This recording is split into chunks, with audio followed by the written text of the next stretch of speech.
Photo credit, Christian Bonin, TSGphoto.com. Raptors 905.99, Greensboro Swarm 92, box score assignees, Bruno Caboclo, Alfonso McKinney, 905, none, Swarm, 2 ways, Malcolm Miller, 905, Lorenzo Brown, 905, Mangok Mabiang, Swarm, Marcus Page, Swarm. This was a new test for the 905. Can a team that is quite recently coming off of a 10-0 run need to prove itself? It felt that way for the 905, losers of the last two, and 0-2 on the against Greensboro. The most recent of those two losses was an overtime loss on December 15, before the winning streak began. Without Jalen Jones, recently departed for Dallas, the Swarm proved to not have enough honey to compete with the 905. The 905 were almost whole, with Lorenzo Brown returning to the team, but Alfonso McKinney with the Raptors.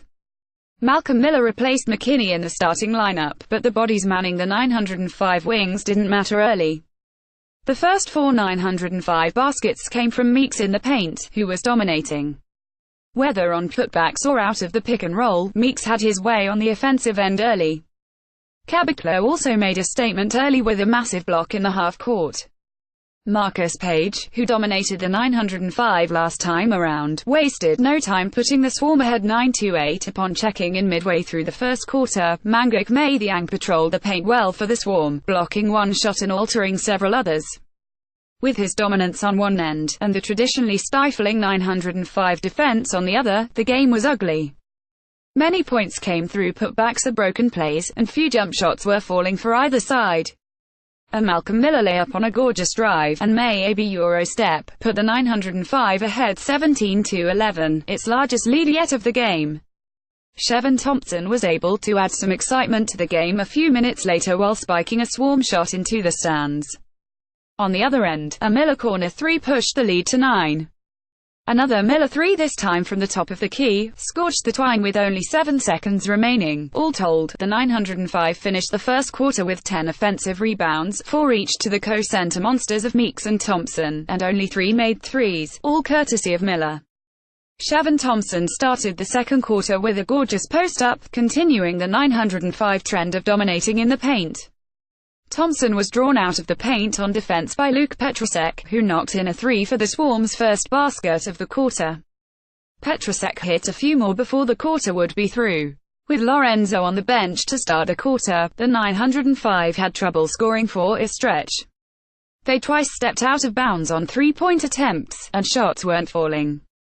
A Sam Thompson 3 and Mabiang putback in transition cut the lead to 7, but Meeks scored on a broken play to keep the 905 afloat.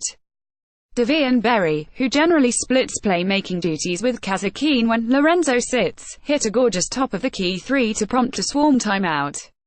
And then, Lorenzo came back in. He's simply so dominant, even when he has trouble scoring, which is almost never, even if it happened tonight. He opened up to this stretch with a gorgeous dime to Kennedy Meeks, and he followed it up with a post-up fadeaway from the free throw line. He can do that.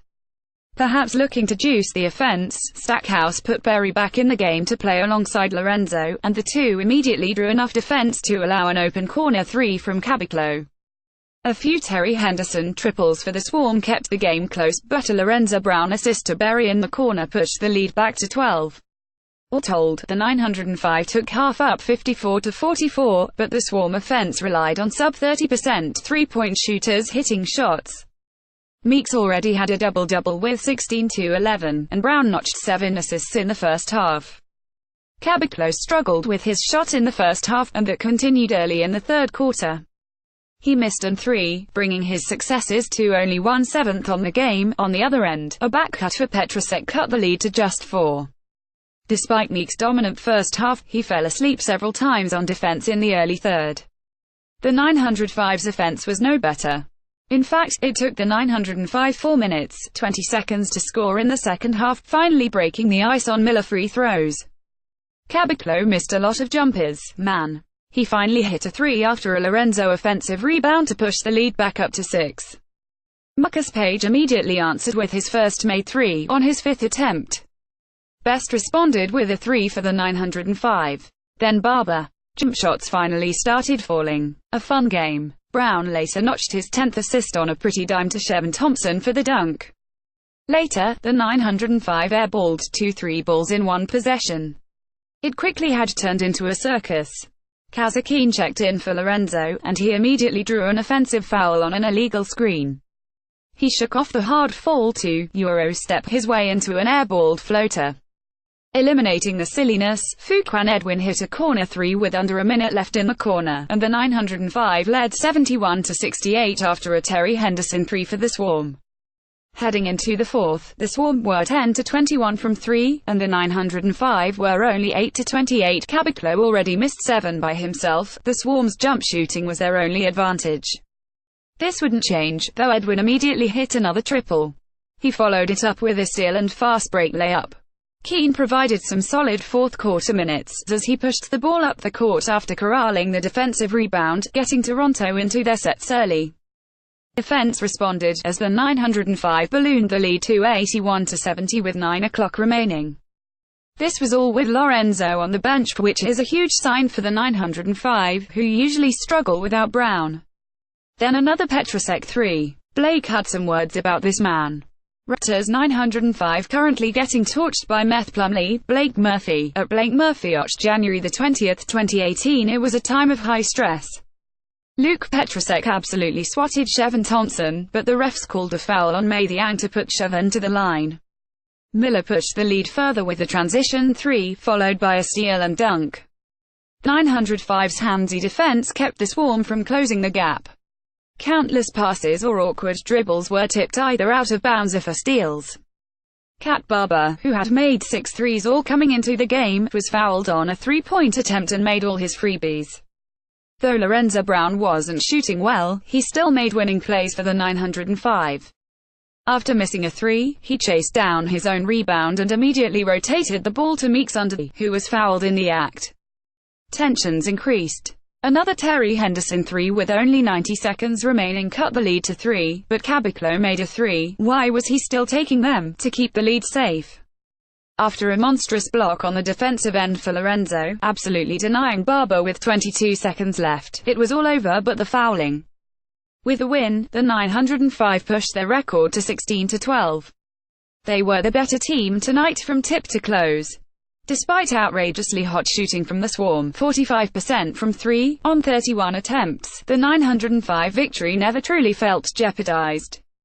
This was a classic Stackhouse victory, slow game, predicated on defense.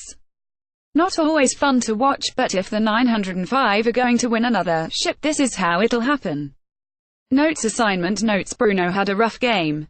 Yes, he hit a big 3, but his shot was off most of the night. He also drove more than often, but with his usual success, zilch. He needs to diversify his offensive contributions. He also only finished with 3 rebounds, which is odd, because he's 7 feet tall. Keane had 5 rebounds in 1/3 of the minutes. I shouldn't pick on him, but the 905 won this game despite Bruno. McKinney was with the Raps.